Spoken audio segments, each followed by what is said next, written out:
Militants des droits de la femme ont pris d'assaut l'esplanade du stade Père-Raphaël de la Kétule à l'occasion de la célébration de la Journée internationale de la femme, célébrée le 8 mars de chaque année. En RDC, la commémoration est intervenue aujourd'hui 7 mars sous les thèmes autonomisation de la femme, autonomisation de l'humanité. Imaginez.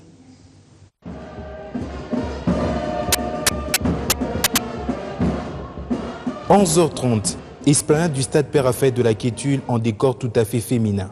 C'est par la prière des différentes représentations des confessions religieuses que le go de cette célébration de la Journée internationale de la femme 2015 sera donné. Du haut de la tribune, plusieurs autorités tant nationales qu'internationales vont placer leurs mots. D'abord celui du représentant spécial des Nations Unies. Moustapha Soumaré a dans son allocution relevé les efforts entrepris pour l'amélioration des conditions féminines, notamment par la mise en place, dans les jours à venir, d'un immense projet de développement visant à remplacer les OMD.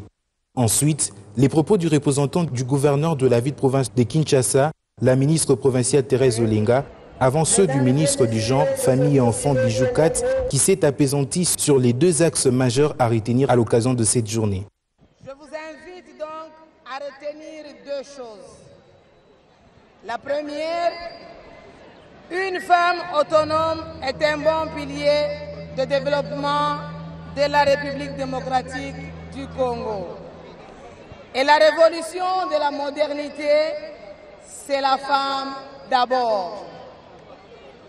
La deuxième, 52% des femmes contre 48% des hommes valent une majorité électorale écrasante. La femme d'abord. Une célébration ponctuée de coups de sifflet, de chants et de danse.